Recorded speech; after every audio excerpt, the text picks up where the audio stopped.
not everyone wants to do research. And so, you know, in Africa, so maybe you just want to travel to Africa. And I think Whitney mentioned a program that my department offers. It's called the Program in Tropical Biology and Sustainability. It's actually a joint program with Princeton, and it allows both of our undergrads to go to Africa.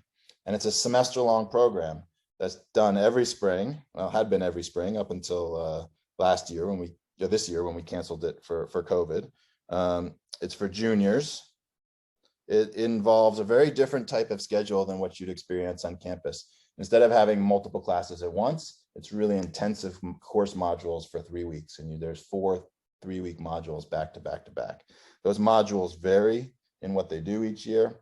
But in recent years, we've had courses in tropical agriculture, tropical biology, evolution, conservation, paleoecology, ecohydrology, field genomics, and disease ecology.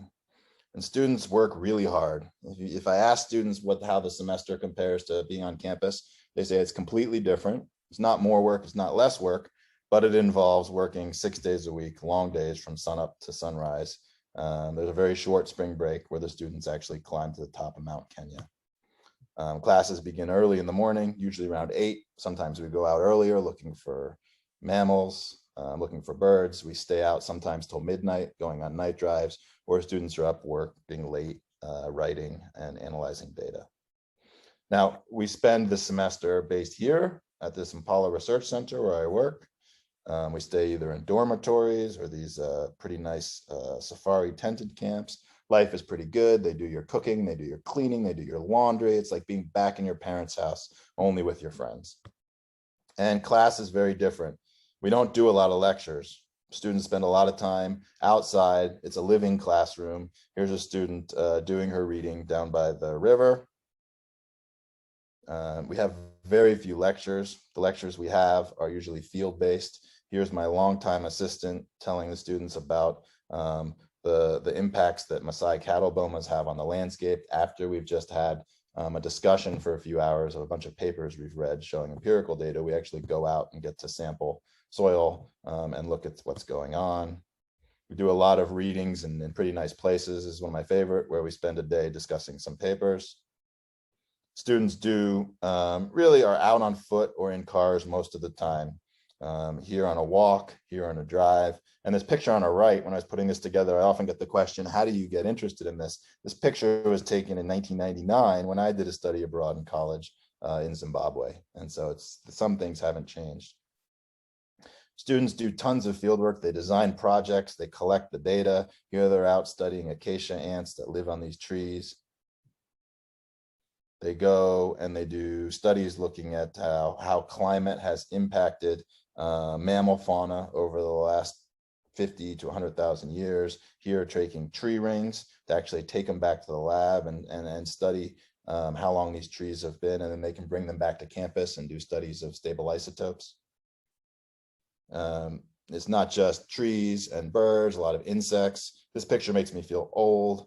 This woman is now a professor at a university, and I just wrote a letter for her tenure promotion last week. So students that go on this program do quite well. This is one of my favorite places in Africa, where Prince William proposed to Kate. It's very ritzy, it's very hard to get into, but we're able to go there for about a week and actually do research given to us by the Game Reserve that has an applied component. So here we're studying the effects of rhino on the landscape by comparing places where there are rhino free to go and where they exclude them.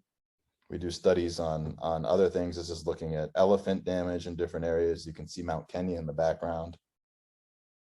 And we even go different places in Kenya. So this is up by Lake Turkana, where some of the famous hominid fossils were found. And the students are actually out digging, looking for fossils. They're not looking for humans. Well, if they found a human fossil, hominid fossils would be amazing, but they're mainly looking for other mammal fossils, studying dentition and doing all sorts of projects that they relate back to live mammals, well, dead mammals, but recently dead mammals that we get back in Impala, and we can compare differences between species that are extinct to species that are extant today. We work on tropical agriculture. Here's a picture from Western Kenya, not of a student. This is one of the deans who came to do a security check before we take students there. And we work. With a lot of the local communities. This is a women's cooperative, and the students are studying basically sustainable development issues related to the Millennium Development, the UN Millennial Development Goals, and how women can be empowered by learning English and learning basic math and basically learning how to do microfinance. The women control the money rather than the men in these communities. And of course, there's a lot of work. We do a lot of project planning. We learn how to do data analysis. We learn how to do various iterations of papers. Students spend many, many days writing papers, revising papers, presenting papers that they collect. And there's a big community component. So here's the students interacting with some of the Turkana people, one of the poorest groups in Kenya, up in the north west part of the country when they're up at Lake Turkana.